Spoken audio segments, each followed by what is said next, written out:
All right, I think we are good to go.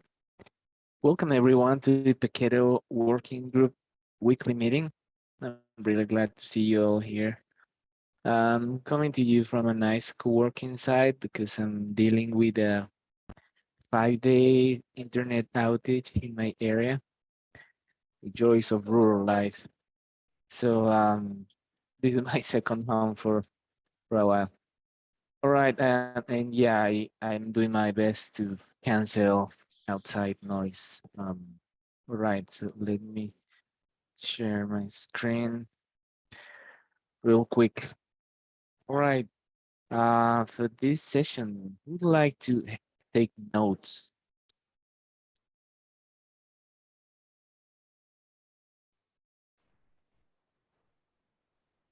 I can take notes.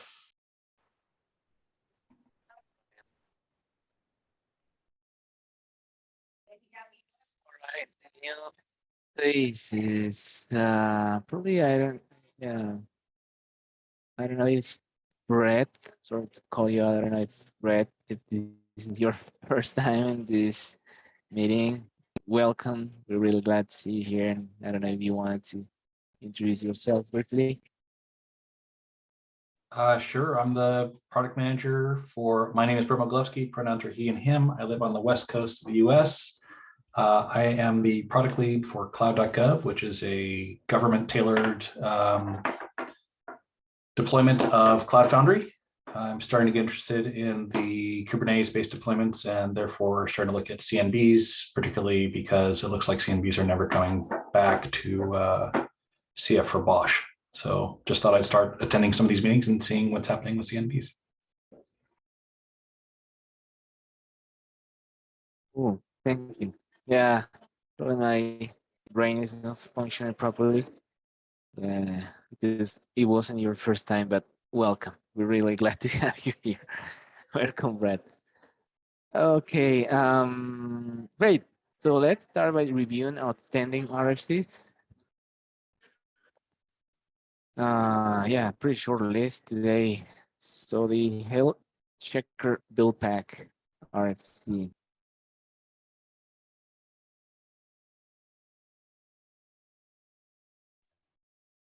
We have some recent comments. I don't know if there's any update or any point you'd like to discuss around this RFC.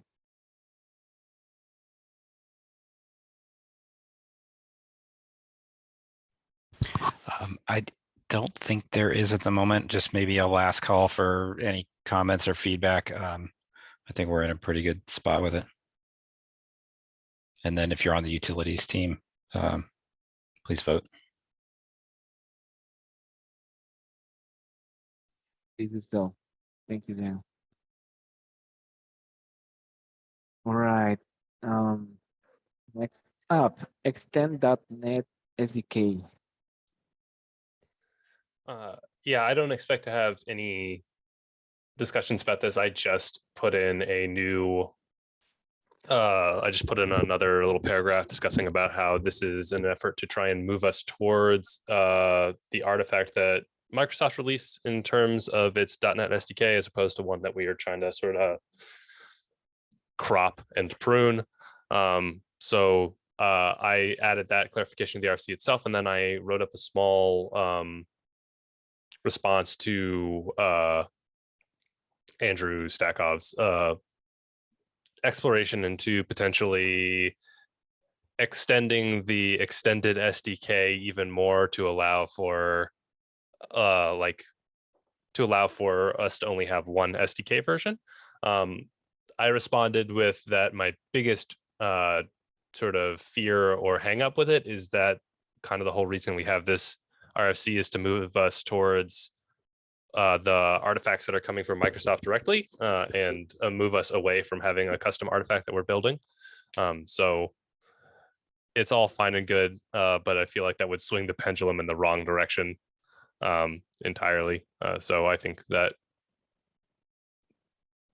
unless he can come back with an incredibly compelling argument about how it's super easy to add X, Y, or Z, or something to that effect, we will probably just be moving forward with the RFC as it is stands.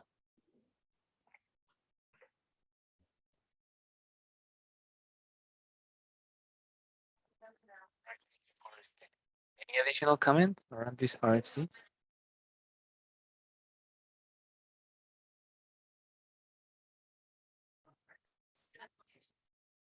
Okay, if we can move to the next one. Support for Yarnberry. Yeah, this one was me.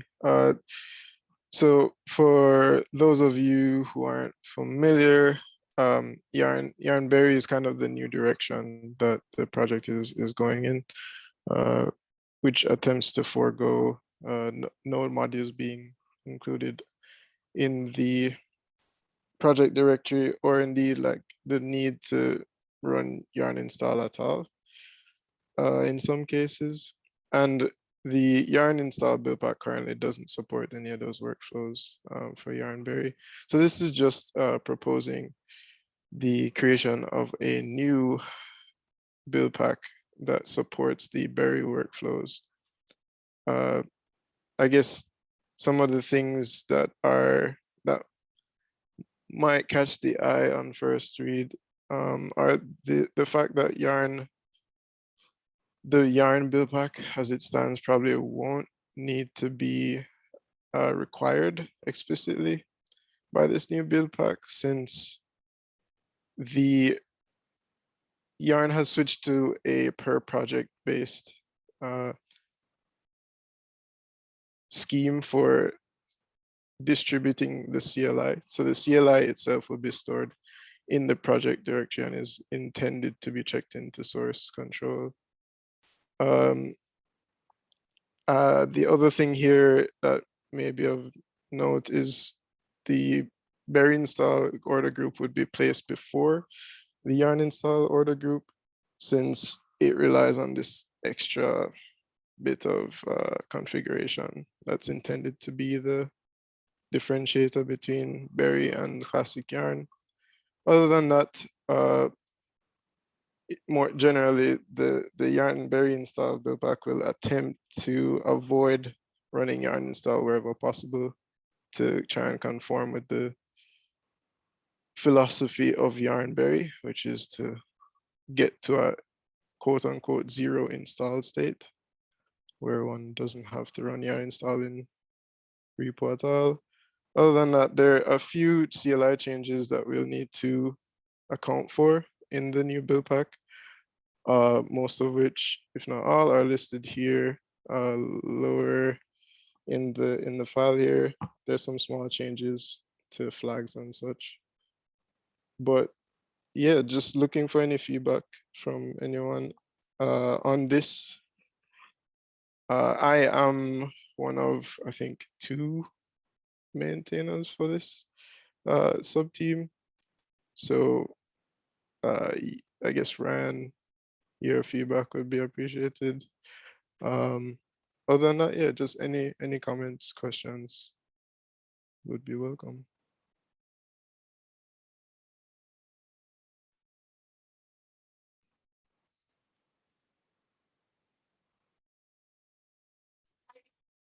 Thank you, Tim. Any comment around this RFC?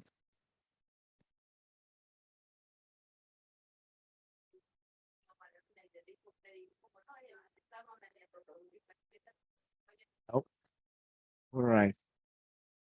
Yeah, feel free to add your comments, observations to the RFC itself. Okay, cool. Seems like that's it in terms of RFCs.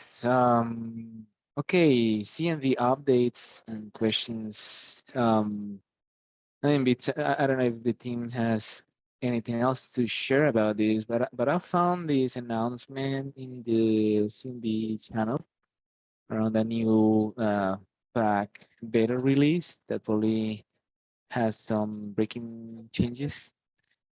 And I saw Rough finding some stuff related to this. I don't know if you wanted to comment something.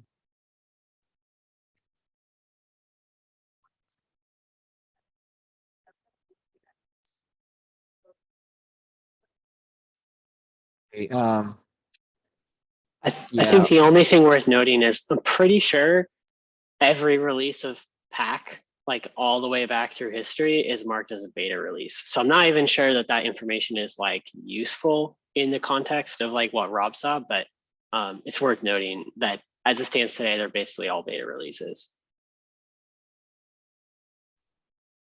Right. That's true. Thank you, Ryan.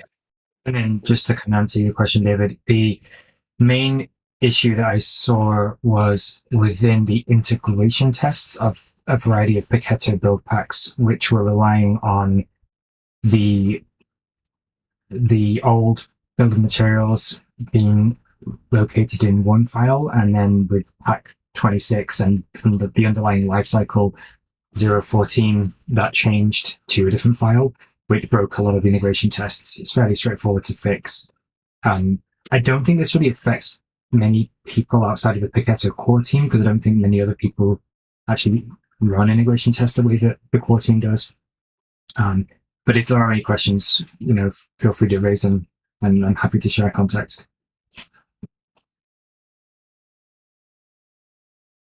Rob. Got it. All right. In terms of project update, we have a new blog post live. Thank you all for making it happen. It's a recap. Remember in the last week, in the first roadmap session, we were discussing also the status of the 2021 roadmap, the achievements of last year. Here are the highlights. And again, thank you all. Thanks to our community of contributors, maintainers, users for making it happen. Some of these initiatives are still in progress because they are big enough.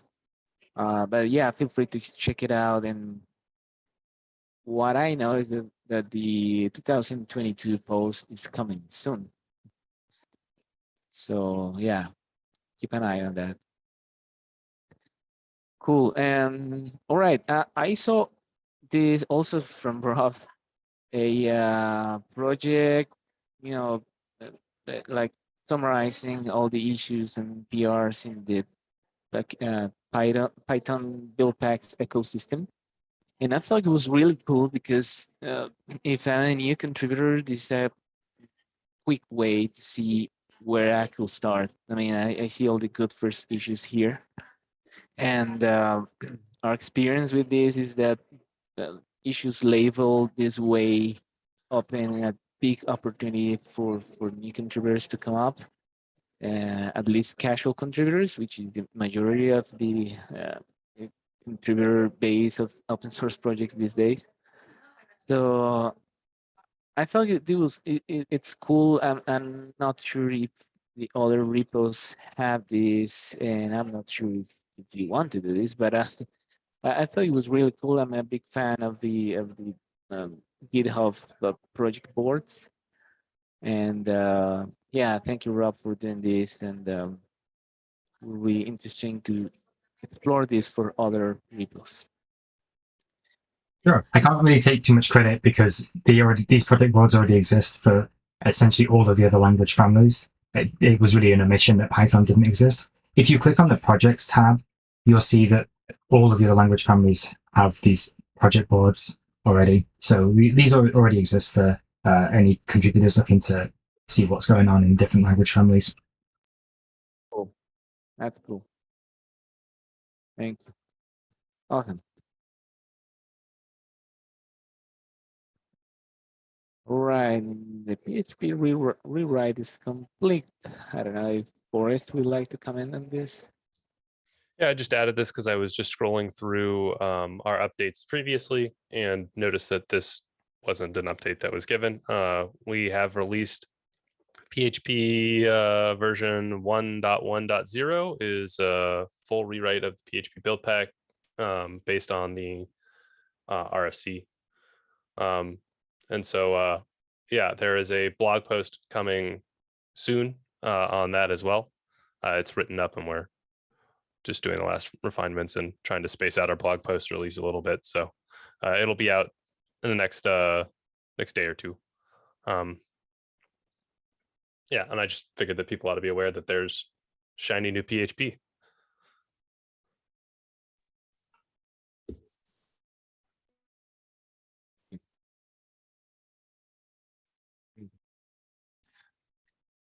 All right, seems like that's it in the agenda. Is there anything else you'd like to share or discuss here?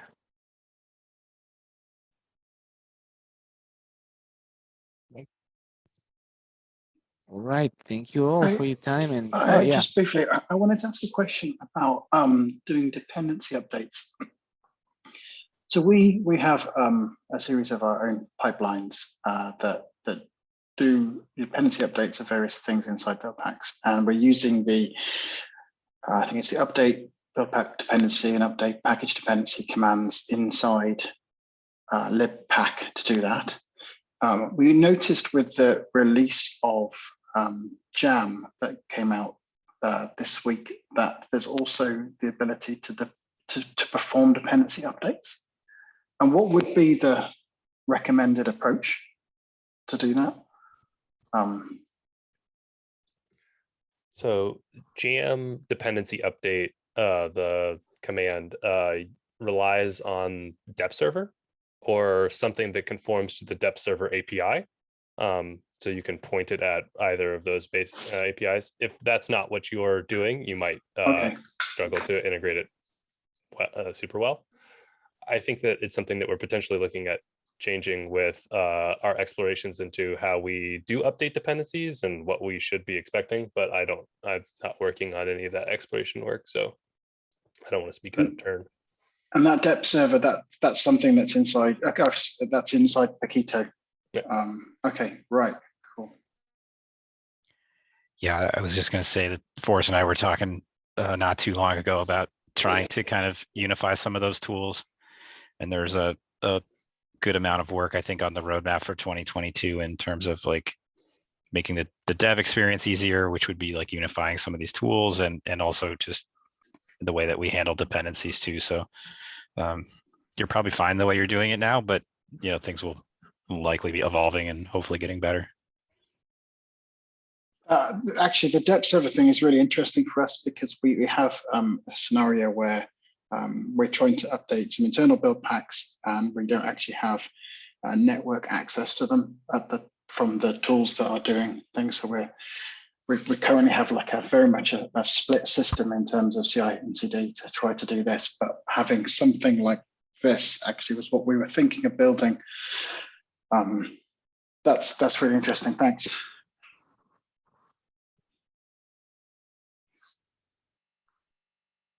thank you. Forrest, I think you were about to say something.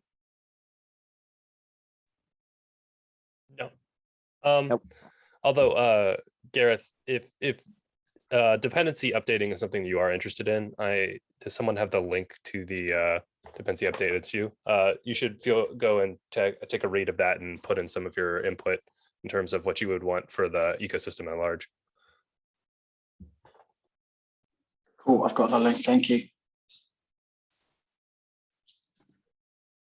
Yeah, we'll put it in the notes. Thank you all. Cool. So yeah, thank you all for your time and hope to see you next week. Bye.